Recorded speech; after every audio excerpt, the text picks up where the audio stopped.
What's the state of unemployment in Queensland is the subject of today's East Central Business Show. I'm John Naylor and I'm joined by Scott Emerson from the LNP, the Shadow Treasurer for Queensland. Thank you very much, Scott. Great to be with you, John. Now, unemployment, we just see some results. It's bumped up just a point, but that's something to be concerned about, is it? Oh, look, very much the case. What we're seeing, we were actually the only state that saw an increase in unemployment, latest ABS figures. So the seasonally adjusted figure is now 6%. Yeah, we're only being beaten by Tasmania, and that's nothing to be proud of. No, look, I think when I grew up, I'm a Queensland. I was born in Queensland. I raised my family in Queensland. Yeah. You know, when I was growing up, we always expected that we'd be a state that would be competing with New South Wales and Victoria to lead Australia. That's how we saw each other. We can win a football game, but we can't seem to do the right thing about unemployment. Well, I think at the moment what we're seeing in a whole raft of issues, including unemployment, rather than up there leading, we're battling for the wooden spoon in terms of that. And you're quite rightly, we smashed New South Wales on the football field during State of Origin. Yeah, we love that. But we're losing the economic state of origin, and that's what we've seen that with the unemployment figures again. Oh, look, this is a government that's cut infrastructure spending. That hasn't created work out there. So we've got not just a 6% unemployment rate, and it's tough when you can't get a job, but I can tell you it's even harder when your kids can't find work. And we're seeing at the moment unemployment, youth unemployment, in some parts of Queensland, more than 50%. Then that's a shocking figure, and that's a heartbreaking figure for those families out there that can't find work. Yeah, we want to turn that around, and it's not just the unemployment figure of 6%. Importantly, of course, it's the underemployment figure. And what you're seeing is more than 200,000 Queenslanders out there who are in some form of work but want to have more work, and they can't get it either. So it's also important to look at that underemployment figure as well as the unemployment figure as well. Now, what does that actually mean? What are you going to do? And give us some granularity around what you're talking about. At the beginning of this state election, we announced our economic plan, our Getting Queensland Back in Business. First thing we announced was a 500,000 more jobs over the next decade. But that's unlikely to be in government, given recent history. No, we want to stimulate the Queensland economy. So we've already announced, just on that first full day election campaign, a change to payroll tax. Now, payroll tax is a job killer out there. You don't talk to small pieces of people out there, they hate paying payroll tax. It does earn a lot of money for the state, but we've said, look, we appreciate how much it frustrates and holds back small business. So we announced that under our policy,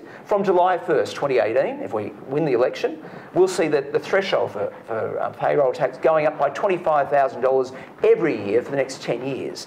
And that also means in that deduction range, which is between about 1.1 and about $6 million, you'll see deductions as well. They'll improve as well. So from day one, bringing in that policy, we'll see 14,000 businesses across Queensland not paying payroll tax if they're at risk of paying it, or if they're paying it already, getting a deduction.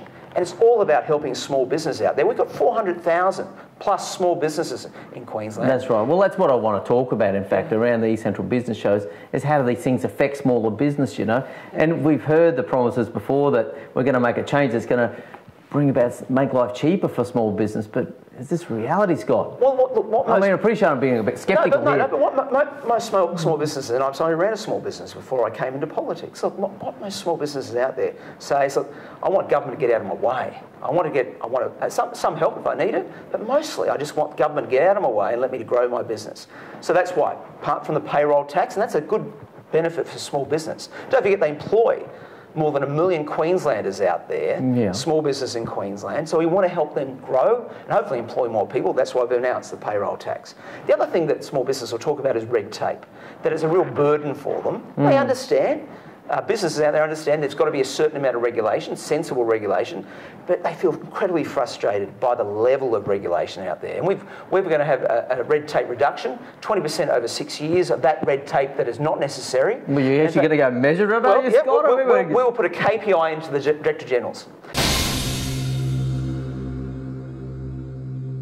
Thank you very much for watching another episode of the East Central Business Show. What we're doing on the East Central Business Show is we're bringing you business leaders and the best of the knowledge. We want to bring them on the show and release that content so that that's something that we can share with you by this easy to consume format.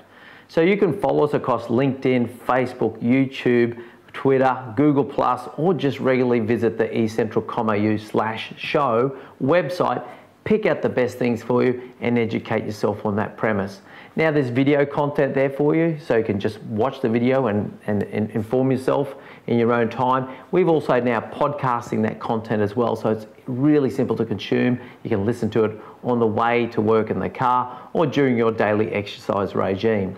Beyond that, we're also looking to connect with business experts. So if you consider yourself to be an expert in your field, please make contact so we can schedule you in and have you come on the show, so you can release your content and increase your brand across our format. Beyond that, we also invite people to send us their email address so we can send you our monthly magazine. And that's just the best of the content, the best of the videos for the month, put out once again, and an email arrives in your inbox, so you can just go through and pick out the things that are really going to educate you and advance you in your field of expertise and in business. We're a business focused show.